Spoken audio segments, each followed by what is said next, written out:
Di video ini saya akan membahas sesuatu yang cukup kontroversial, tapi penting. Apakah kuliah IT masih relevan buat kamu yang pengen jadi programmer? Atau justru bisa jadi membuang-buang waktu karena kita mempelajari sesuatu yang tidak relevan dengan industri, atau mempelajari sesuatu yang mungkin nanti sudah tidak terlalu dibutuhkan lagi di dunia kerja, karena sekarang AI sudah makin canggih. Jadi, buat kamu yang masih bingung, apakah harus kuliah di jurusan IT atau tidak, tonton video ini hingga selesai. Saya akan bahas detail-detailnya seperti apa. Pertama adalah kurikulum belajar. Saya lebih menganggapnya kalau kita kuliah IT itu sebenarnya lebih seperti kita belajar sejarah dari teknologi, atau lebih tepatnya kita sedang mempelajari cikal bakal dari sebuah teknologi saat ini. Kenapa? Karena hampir semua yang dipelajari itu teknologi lama, walaupun itu memang fondasi dari teknologi sekarang. Tapi kenyataannya ketika kita terjun ke dunia kerja, sangat sedikit sekali kita mempraktekkan atau mengimplementasikan ilmu-ilmu yang dipelajari dari kuliah. Dan kalau kita bandingkan dengan beberapa requirement kerja saat ini dan materi yang diajarkan di kampus, itu hampir tidak nyambung sama sekali. Ini contoh perbandingan rata-rata requirement kerja saat ini untuk posisi software engineer saat ini, dan ini adalah rata-rata materi yang sering diajarkan di kampus untuk jurusan IT. Jadi makanya nggak jarang banyak lulusan IT setelah lulus kuliah harus ikut bootcamp, ambil sertifikasi dulu untuk bisa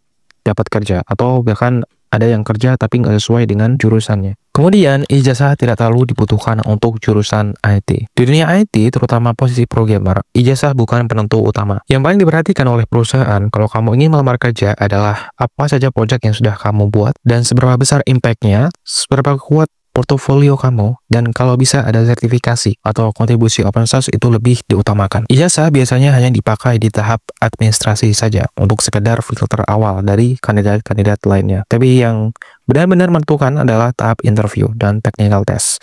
Karena disitulah kita bisa dinilai apakah kita kompeten atau tidak. Kemudian, belajar programming bisa atau tidak. Dulu mungkin kuliah IT satu-satunya cara belajar teknologi sebelum internet seperti sekarang ini. Sekarang sudah nggak relevan lagi. Kamu bisa belajar dari manapun dengan gratis, ilmunya di mana-mana, dan bahkan saya sendiri lebih suka melihat tutorial di YouTube kayak FreeCodeCamp contohnya, daripada duduk di kelas berjam-jam dengerin dosen yang jelasin teori hanya dari textbook dan PowerPoint-nya. Selanjutnya adalah programming itu adalah skill yang harus dipraktekkan.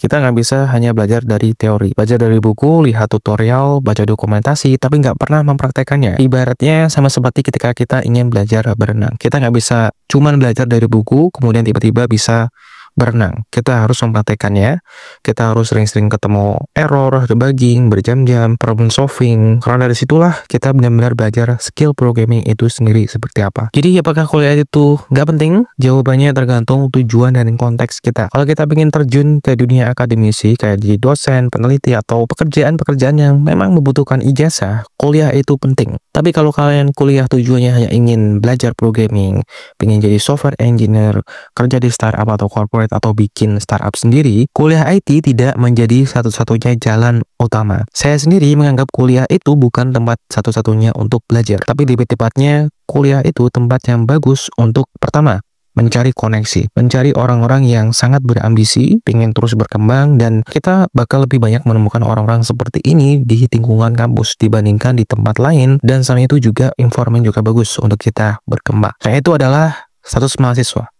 Dan kita menjadi mahasiswa, kita bisa punya banyak opportunity untuk mengikuti kegiatan-kegiatan yang disediakan kampus. Contoh kayak ikut kampus Merdeka, bisa magang di beberapa perusahaan, ikut bootcamp, kompetisi, lomba, organisasi, dan lain-lain. Di mana ini kita sulit dapatkan di luar kampus. Terima kasih sudah menonton video ini hingga selesai. Jangan lupa klik tombol subscribe-nya, dan sampai jumpa di video selanjutnya.